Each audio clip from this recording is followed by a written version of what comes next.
yang telah memimpin bacaan riwayat Maulid Nabi besar Muhammad sallallahu alaihi wasallam.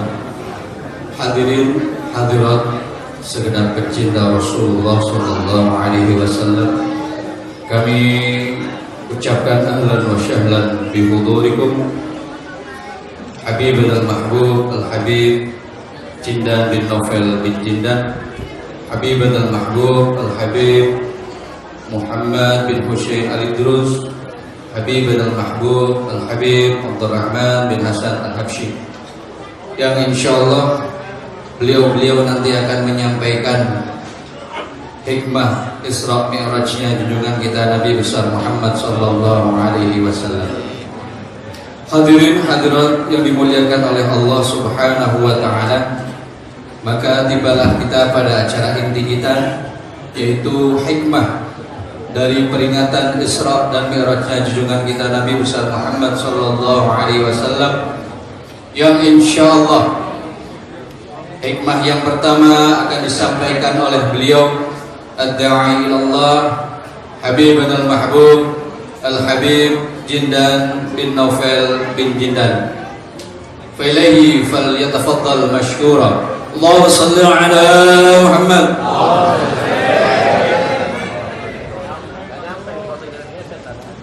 Assalamualaikum warahmatullahi wabarakatuh. Alhamdulillah ala taufiqih, wassalatu wassalam ala sayyidina Rasulillah sayyidina Muhammad bin Abdullah wa ala alihi wa sahbihi wa man walaha ma ba'du. Kita bersyukur kepada Allah Ta'ala, malam hari ini kita berkumpul di masjid apa namanya? Al-Qahariyah, dalam rangka Isra wal Mi'rajnya Nabi besar Muhammad sallallahu alaihi wasallam. Mengenang peringatan Isra wal Mi'raj artinya hubungan kita sama masjid mesti makin bagus. Mengenang Isra wal Mi'raj hubungan kita sama sholat mesti makin baik. Gimana nasib, bukan nasibnya orang, nasibnya sholat kita bagaimana? Nasibnya sholat anak-anak kita, keluarga kita, sholat mereka itu bagaimana? Itu dikatakan oleh para ulama, ma bin nas illa salatuhum. Sesungguhnya nih, apa yang menimpa pada manusia itu adalah hasil daripada sholat mereka. Kalau sholatnya baik, ya baik yang datang kepada mereka. Tapi kalau sholatnya acak-acakan, nggak beres, maka ya kejadian yang menimpa kita juga acak-acakan, nggak beres semuanya. Nah saudara-saudara sekalian, marilah kita perbaiki sholat kita. Saya ustaz, ulama, masa sholat saya nggak beres? Itu ada satu ulama, Ibrahim bin Adham, atau salah seorang ulama layaknya minal awliya wa shalihin, datang berkunjung ke satu negeri. Para ulama di situ nyambut beliau. Kemudian mereka minta, ya Syekh, ya Ustaz, alimna takallam, bicara, beri kita nasihat, insafna. Nah, itu ulama, apa yang mau kita nasihatin kepada ulama? Bilanglah, nasihatin kita. Akhirnya ente minta nasihat, ya kan? Jangan marah, ada yang ngomong. Kita sholat yang benar ya, disuruh begitu. Nah, kita ulama, masa sholat kita nggak benar? Oh iya, sholat yang bagaimana dulu? Kita nih hidup kita berapa tahun? 60 tahun, 70 tahun, 80 tahun adalah pembelajaran buat kita di dalam memperbaiki sholat kita. Nah, Allah Subhanahu wa taala mengatakan alladzina hum ala sholatihim daimun. Tahu kan? Alladzina hum ala sholatihim daimun. Orang yang selalu di dalam sholatnya. Orang yang selalu di dalam sholatnya. Selalu di dalam sholat. Mau dia lagi melek, tidur, diri, bangun, baring, baringnya orang yang sholat. Lagi makan, makannya orang yang sholat. Lagi bisnis, bisnisnya orang yang sholat. Lagi kerja, kerjanya orang yang sholat. Alladzina hum ala sholatihim daimun.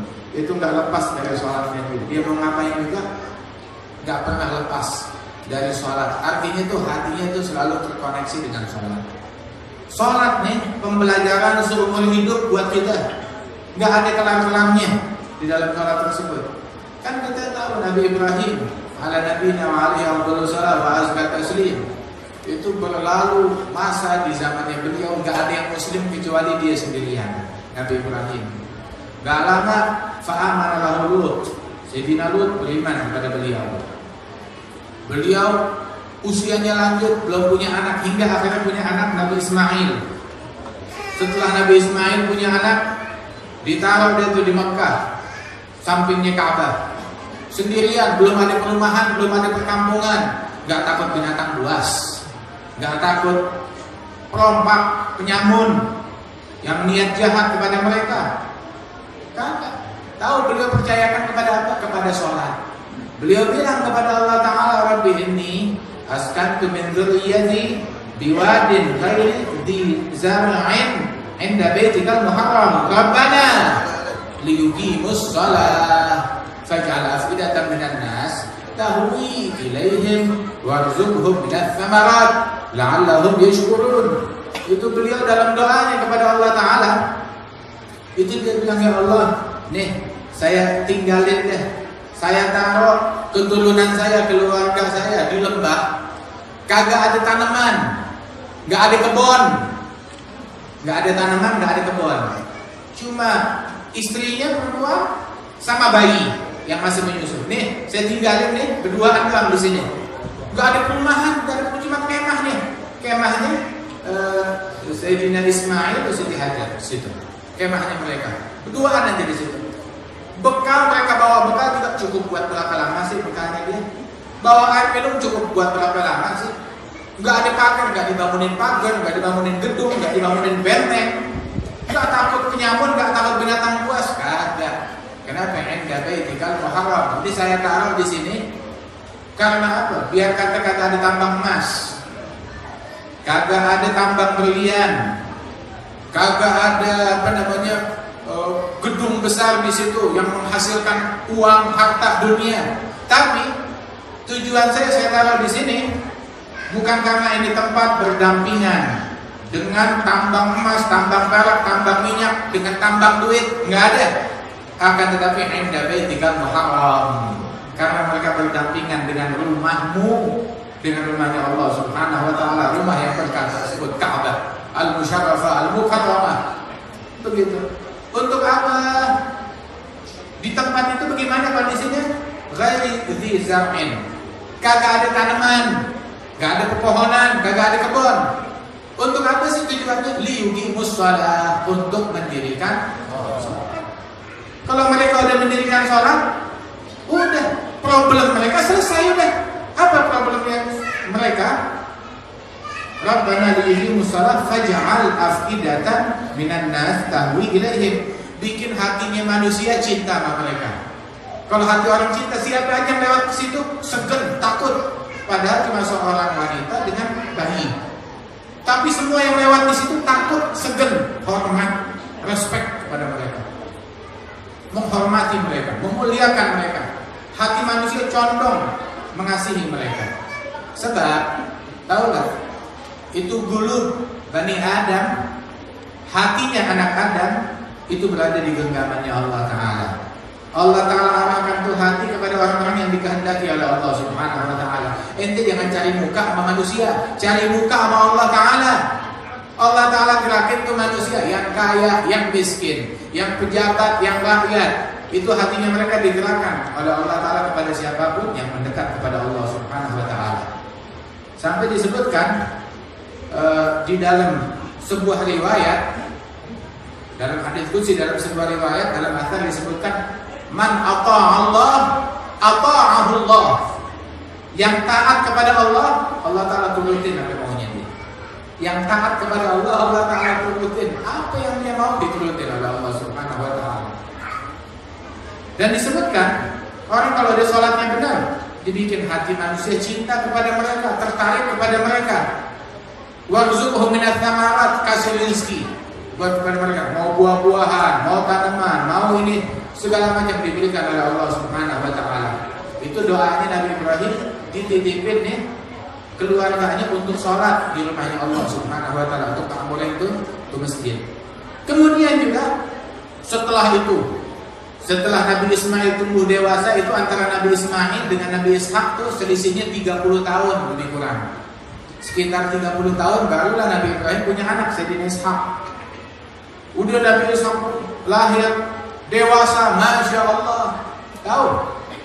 Nabi Ibrahim umurnya juga udah makin lanjut, makin matang, kenabiannya makin tinggi, wajahnya makin bercahaya, luar biasa makam yang beliau tempuh, yang beliau capai di sisi Allah Ta'ala. Tapi udah setinggi itu, tahu beliau di akhir hayatnya masih doa apa?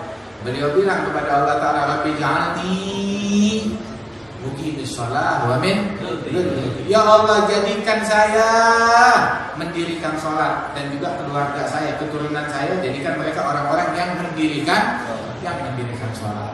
Masya Allah. Jadikan begitu.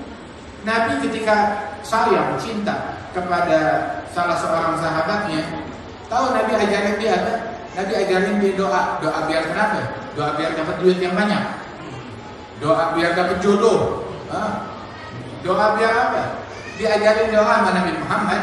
Nabi bilang sama Mu'adz, ya Mu'adz, inni uhibbuk, fala tad'anna an tad'a dubura kulli salah, Allahumma a'inni ala dzikrika wa syukrika.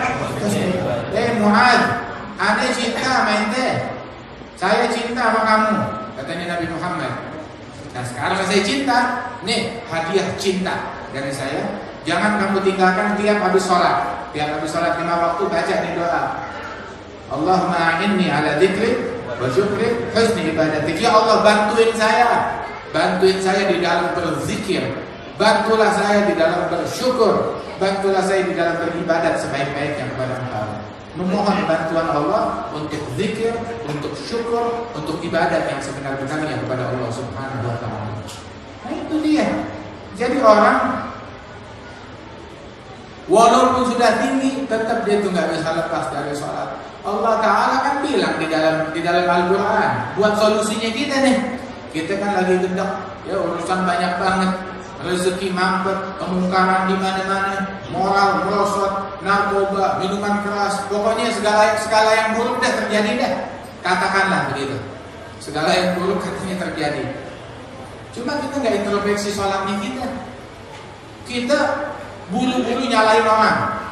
Wah, fulan nggak beres, dia nggak beres, yang itu nggak beres. Kita nggak ngajak, nggak periksa sholatnya kita.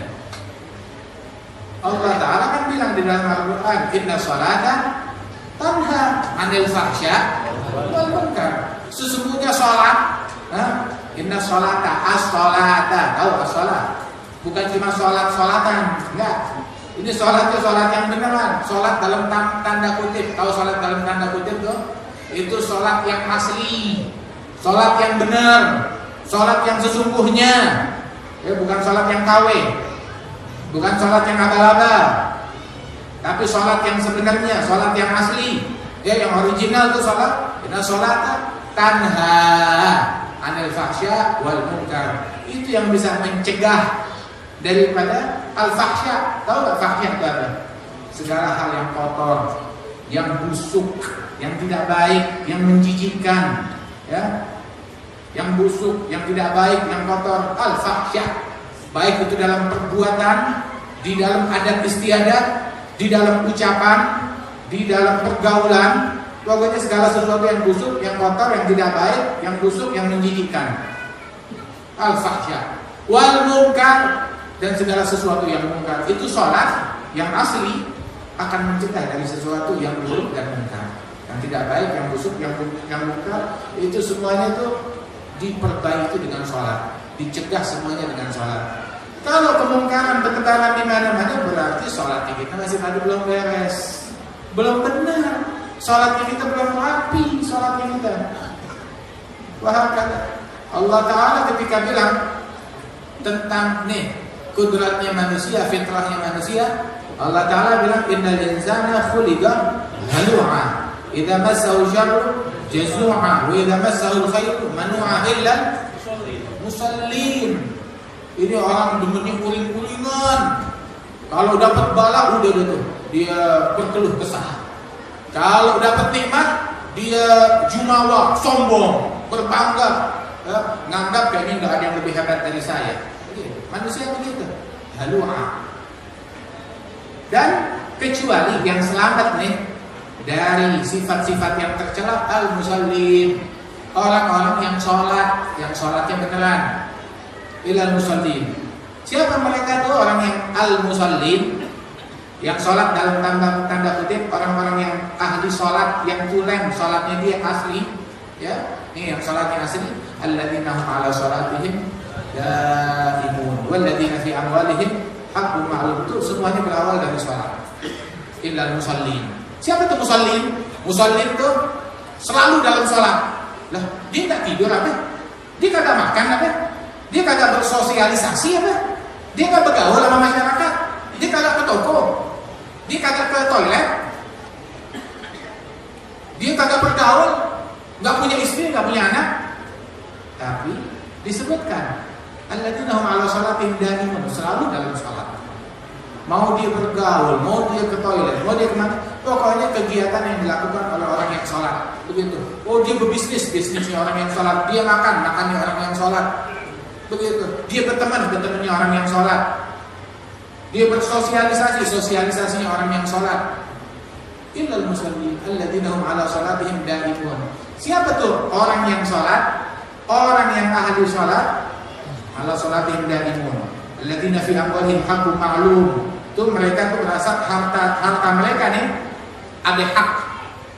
Bukan haknya dia doang, ada hak orang lain di situ. Haknya Allah Subhanahu wa taala yang diperuntukkan buat orang lain. Dia merasa, ini harta gue, ini bukan harta gue. Ada haknya orang di situ yang mesti dia berikan untuk Allah Subhanahu wa taala. Dia merasa bukan kayak Qarun. Tahu Qarun? Kalau dia punya harta, dia punya sesuatu, dia bilang inna ma utituhu min ilmi. Ini saya dapat harta dari ilmunya saya, dari tenaganya saya, dari usahanya saya, dari kehebatannya saya. Itu Qarun. Tapi mukmin, ya, al-musallin, ya, orang-orang yang ahli sholat, alladzina fi amwalihim haqqun ma'lum. Mereka tahu di harta mereka tuh lah ada hak. Ada haknya Allah Subhanahu wa taala. Terasa. Apa kalau dia punya apapun, bukan punya saya, punya Allah. Haknya Allah taala, miliknya Allah Subhanahu wa taala, diperuntukkan bagi Allah Subhanahu wa taala. Begitu. Ada minallah walillah, dari Allah dan untuk Allah Subhanahu wa taala, wa fi sabilillah, dan dihabiskan di jalan Allah Subhanahu wa taala. Alladzina hum 'ala sholatihim daimun walladzina fi amwalihim haqqun ma'lum lis-sa'ili wal mahrum walladzina yusaddiquna biyaumiddin walladzina hum min 'adzabi rabbihim musyrikun, min 'adzabi rabbihim ghairu mamun walladzina hum li furujihim. Mereka jaga auratnya, jaga kemaluannya dari yang haram. Begitu. Bukan ngaku sholat, rajin ke masjid, akan tetapi dia nodai perempuan lain yang haram. Itu katanya Nabi Muhammad SAW. Beliau bilang nih di dalam hadis, kan kita di Al-Quran dibilang wala taqrabuz zina. Bukan dibilang jangan zina, jangan deketin zina, kata Allah. Deketin jangan. Deketin jangan. Belum zina, enggak cuma dekat-dekat doang. Mata melihat, katanya ulama tuh. Mata melihat, ya, otak mikirin, hati mengidam-idamkan, kemaluan yang nentuin. Begitu. Semuanya itu berawal dari mata. Makanya Allah Subhanahu wa taala bilang tuh kunci terjaganya kemaluan dari yang haram itu mata kita. Allah taala bilang lil mu'minina yaghuddu min absarihim wa yahfazu furujahum. Bilang kepada kaum mukminin, nih jaga matanya mereka. Tuh mata tuh harus difilter.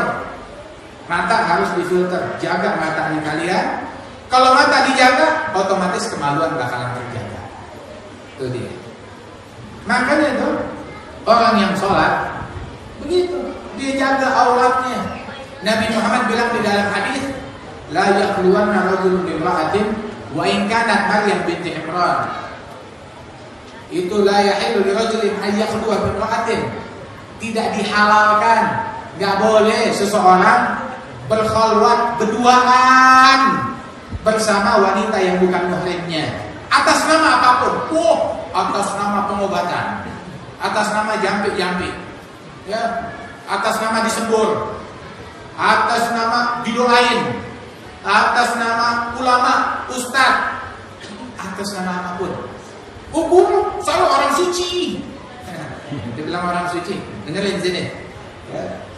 Begitu. Nabi Muhammad itu manusia suci, nggak berduaan sama perempuan yang bukan muhrim. Nabi itu lebih suci dari Nabi Muhammad. Nabi yang lebih suci dari ente kagak berduaan sama perempuan yang bukan mahrimnya. Begitu. Wala salaman bersentuhan dengan wanita yang bukan mahrimnya. Lam tamasyaduhu yadamra'atin ajnabiyah. Gak. Gak pernah tangannya itu bersentuhan dengan wanita yang bukan mahrimnya sama sekali. Nabi lebih suci dari ente. Nabi bilang gak boleh seseorang berduaan berkhulwat dengan wanita yang bukan mahrimnya. Walaupun lo ini wanita suci. Walaupun wanita suci itu sesuci Maryam binti Imran. Siapa wanita yang lebih suci dari Maryam binti Imran? Masya Allah. Ini wanita suci, satu-satunya wanita yang namanya disebutkan di dalam Al-Quran. Tahu kenapa? Sebab tuh Maryam binti Imran itu nggak ada mawanis syahwat lirijal ketika disebut tentang Maryam binti Imran. Makanya disebutkan namanya di dalam Al-Quran dengan enak aja. Kenapa? Nggak dicurigai untuk berbuat hal-hal yang tidak layak, yang tidak patut. Ini betul-betul wanita suci, wanita yang mulia. Bilang tetap nggak boleh berduaan dengan ini. Hatta sesuci wanita Maryam binti Imran radhiyallahu anha wa ardhaha. Wa Nabi sallallahu alaihi wasallam beliau pesan, la ayut'ana fi ra'si ahadikum bi mikhyatin min hadid khairun lahu min an tamassahu yada mar'atin ajnabiyyah. Lebih baik kepala salah seorang kalian ketusuk besi, itu masih lebih mendingan daripada tangannya bersentuhan dengan yang bukan mahrim. Mendingan kepala ketusuk besi, jangan kesenggol dengan yang bukan mahrim. Ini menurut kacamata Nabi Muhammad. Begitu. Ya. Mendingan ketabrak truk atau ngerjain maksiat. Wallah, mendingan ketabrak truk masuk surga selesai habis daripada ngerjain maksiat. Fal ma'asidah, maksiat itu penyakitnya kita. Musuhnya kita, itu yang merusak kita. Nabi bilang lebih baik kepala ketusuk besi, jangan bersentuhan dengan yang bukan mahrimnya. Terus tahu gak Nabi bilang apa? Nabi ini masih contohnya banyak. Ada mi'yar syar'i, tolak ukur syariat. Tolak ukur syariat. Kita kan pakai kacamatanya kacamata orang politik, kacamatanya orang dunia, kacamatanya orang barat. Pemikiran mereka yang kita pakai. Ini kalau pemikiran Nabi Muhammad SAW bilang mendingan kepala ketusuk besi, jangan bersentuhan dengan yang bukan mahrim. Kata Rasulullah SAW. Sampai ada orang wanita mau masuk Islam kepada Nabi Muhammad. Kalau orang mau masuk Islam sama Nabi, nggak jabat tangan Nabi sama dia. Karena yubayyihunna kalaman, berbaiat kepada mereka itu secara ucapan atau secara lisan. Atau kadang Nabi cuma ulurkan sorbannya, mereka megang dari jauh sana, membaiat mereka dari jauh. Sallallahu alaihi wasallam. Wa ana syekhul thariqah. Saya mau membaiat kaum wanita sini. Enggak ada begitu. Teladan kita Nabi besar Muhammad sallallahu alaihi wasallam. Imam kita di dalam sholat. Makanya sholat itu orang yang ngikutin sholatnya Nabi Muhammad, mereka menjaga hafidun, hafidun. Illa ala azwajihim aw ma malakat aymanuhum fa innahum ghairu malumin faman ittagha wara dzalika fa ulaika humul adu waladina hum li amanatihim wa ahdihim ra'un. Kagak nipu orang, tahu? Kagak nipu. Oh ini haji udah 9 kali tapi masih nipu. Warisan punya keluarga kagak dikeluarin. Tanahnya orang, kalau beli tanah orang, aduh dipatokin sampai lebih semeter. Haram. Biar katanya mau haji 1000 kali. Itu bukan ciri orang yang sholat. Kalau sholatnya benar, dia gak nipu orang. Dia amanat, terpercaya. Orang itu amanat kepada hartanya orang lain, kepada haknya orang lain. Paham kata? Nah yuk saudara-saudara sekalian, hubungan kita sama sholat itu bagaimana? Alladzina hum ala sholatihim yuhafizun. Mereka jaga tuh sholat, dijaga dengan benar waktu sholatnya dia. Nah sekarang kita nih perlu ngebenerin sholatnya kita. Itu punya problem apa? Aduh, problem saya nih problem politik. Ya, problem politik. Beresin dari sholat. Ente berharap kemenangan Islam datang dari istana presiden. Ente berharap kemenangan Islam datangnya dari gedung DPR. Untuk berharap kemenangan Islam datangnya dari kantor camat, kantor lurah, kantor wali kota, kantor gubernur. Kemenangan Islam berpancar dari situ. Masjid kemana? Kemenangan Islam datangnya dari masjid. Tuh lihat tuh baca tuh subhanalladzi asra bi 'abdihi lailan. Maha suci Allah yang memperjalankan hambanya di malam hari. Kita perjalanan kita di malam hari kemana? Perjalanan di malam hari itu ada Isra'nya Nabi Muhammad di malam hari. Beliau melakukan perjalanan. Juga kita tempuh perjalanan di malam hari dalam perjalanan tahajud. Perjalanan dari satu magam ke magam yang lain, min magam adil yakin. Kita lalui, kita arungi itu lautan. Itu kita tempuh. Disebut tuh minal Masjidil Haram minal Masjidil Aqsa, padahal kan dari Mekah ke Baitul Maqdis. Tapi yang disebut dari Masjidil Haram ke Masjidil Aqsa ini, dari masjid ke masjid. Buktinya apa? Sentral dari suatu negeri. Yang paling menentukan dari sebuah negeri masjidnya. Gak disebut dari istananya, dari kantornya, kantor pemerintahan, ataupun dari tambang emasnya. Poros sentral dari sebuah negeri yang paling menentukan dari sebuah negeri masjidnya. Maka disebut minal Masjidil Haram ilal Masjidil Aqsa, dari masjid ke masjid. Oh, kita pikir kemenangan datangnya dari kantor ini, dari kantor itu, dari masjid. Oh, saya mau berdirikan kantor ini, saya mau berdirikan istana ini, saya mau berdirikan pemerintahan ini. Berdirikan masjid dulu kan? Bukan bangunannya. Bangunan Masjid Nabi Muhammad SAW ya dari pelepah korma atapnya. Tiangnya bukan tiang beton, dari pohon korma. Tiangnya Rasulullah Sallallahu Alaihi Wasallam. Mimbarnya Nabi dulu itu dari batang pohon. Sallallahu Alaihi Wasallam. Nabi sujudnya bukan di karpet, di tanah. Kalau gerimis tuh hujan, Nabi bangkit dari sujudnya, itu jidatnya ada lumpur.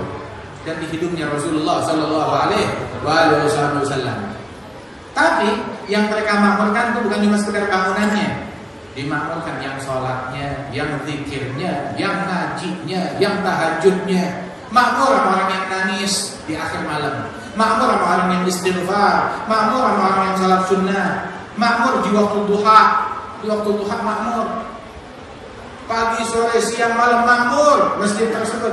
Nah, masjid kita bagaimana nasibnya?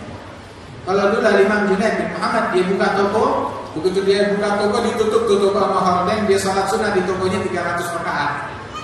Itu tokonya, pasarnya orang Islam dulu kayak begitu. Ya, sugul muslimin, kamu musallal musallin. Pasarnya kaum muslimin kayak musallanya orang-orang yang sholat. Itu pasarnya mereka. Masjid kita hari ini siapa yang sholat di masjid kita 300 rakaat? Ayo, ya dapat payung. Siapa yang sholat di masjid kita 300 rakaat? 100 rakaat ya sholat di masjid kita. Sini, duduk di mimbar sini. Nah kita sekarang tuh, ayo coba kemenangan Islam tuh dari masjid kita. Kalau pasar kita udah kayak masjid, pasar kita tuh yang sholat, yang zikir, yang ibadat udah kayak masjid. Orang dulu begitu, pasar habis transaksi, udah saya beli, oke saya jual, ayo Al-Fatihah. Masya Allah. Transaksi pakai Fatihah. Nah ini kita mau beli mobil, mau beli motor, mau beli pesawat, aduh udah jadi, ayo cincai. Udah orang dulu pakai Fatihah, apa yang mereka lakukan. Nah saudara-saudara sekalian, ayo benerin sholat kita, benerin ibadah kita. Kita punya masalah politik, solusinya di sini. Lu jangan cari solusi yang lain. Punya masalah ekonomi, solusinya di sini. Tapi kalau yang ini berantakan, ini Nabi ngasih tahu. Nabi bilang di dalam hadis, ya manfaat sholatul asr, faka'annama wutira ahluhu wa maluh. Tahu nggak? Orang, ya kalau dia bablas sholat asar, ketinggalan sholat asar bablas, berlalu asar dia kagak sholat, habis waktu asar dia belum sholat. Tahu kata Nabi seperti apa? Musibah yang dia dapat. Orang yang ketinggalan, yang luput, yang kagak sholat asar, itu bagaikan dirampok, diculik, kehilangan semua keluarga, ya anak istrinya dia dan hartanya dia semuanya dirampok, dijaga. Musibah yang besar. Kehilangan sholat asar itu sama seperti kehilangan aset, hartanya dia semuanya dan anak istrinya. Kehilangan sholat asar sama seperti kehilangan itu semua. Kok kita berapa sholat asar yang kita kehilangan, berapa sholat fajar yang kita kehilangan, berapa sholat zuhur yang kita kehilangan, berapa? Kok kagak merasa? Kalau anak mati satu, kita ingat seumur hidup. Ya sholat asar kehilangan 10 kali nggak merasa. Wala ada niat untuk menggobok, untuk bayar utang.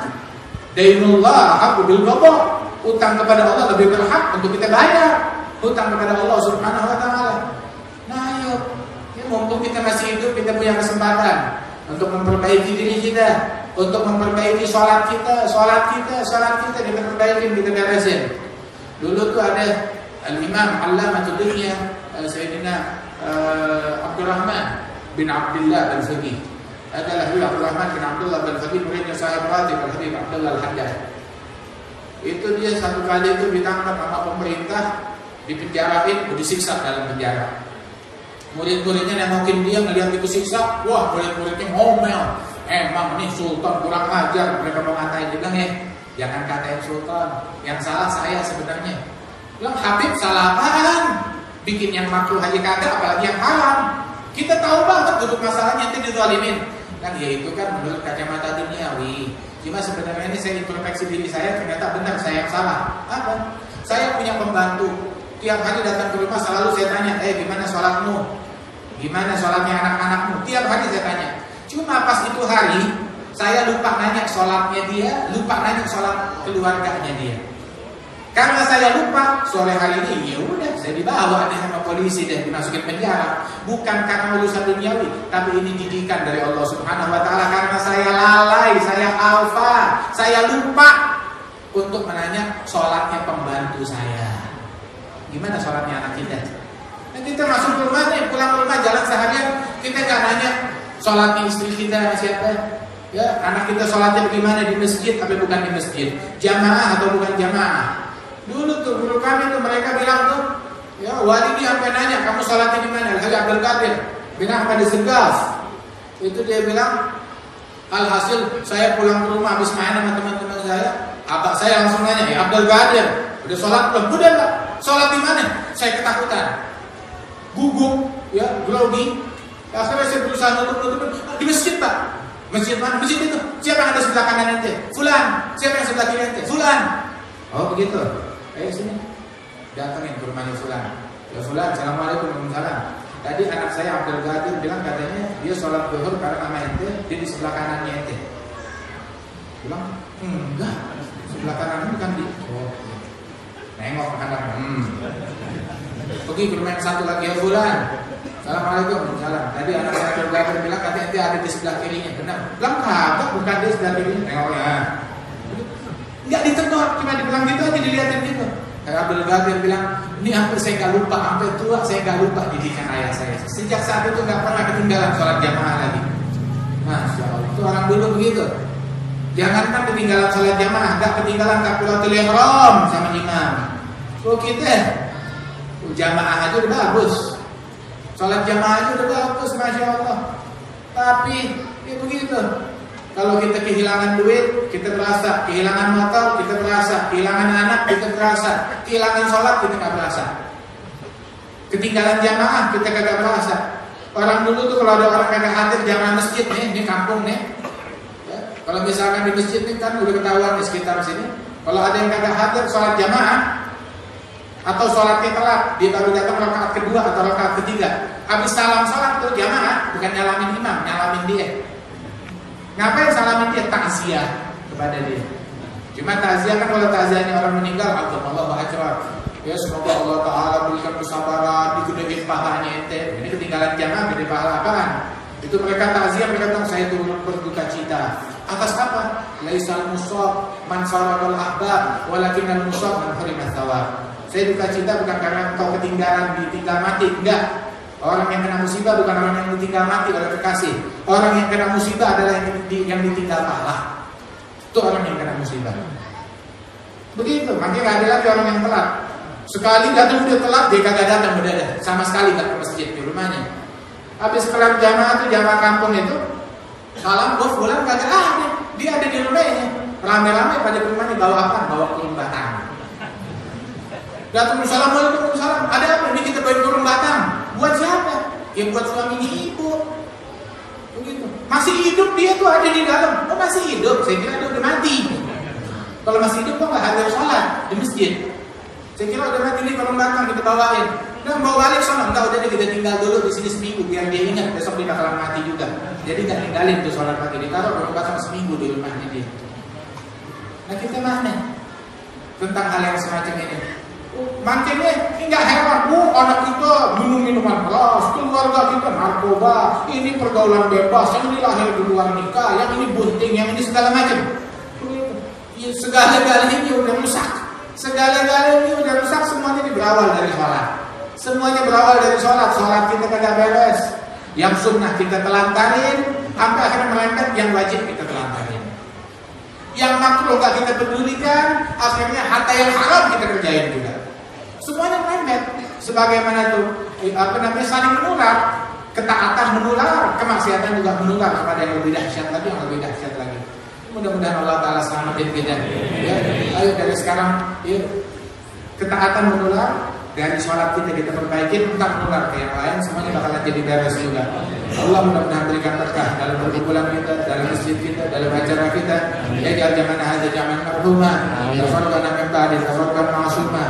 La yaj'al fina wa la minna wa la ma'ana syai'an wa la mahrumah.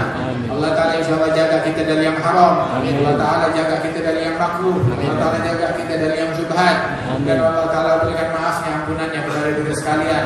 Allahumma taqabbal jami' ad-da'awat. Ajil bil ijabat wa fiqna lil amal bil baqiyatus shalihat warzuqna husnal khatimah 'inda al-mamat bi jahi sayyidis sadat ya arhamar rahimin.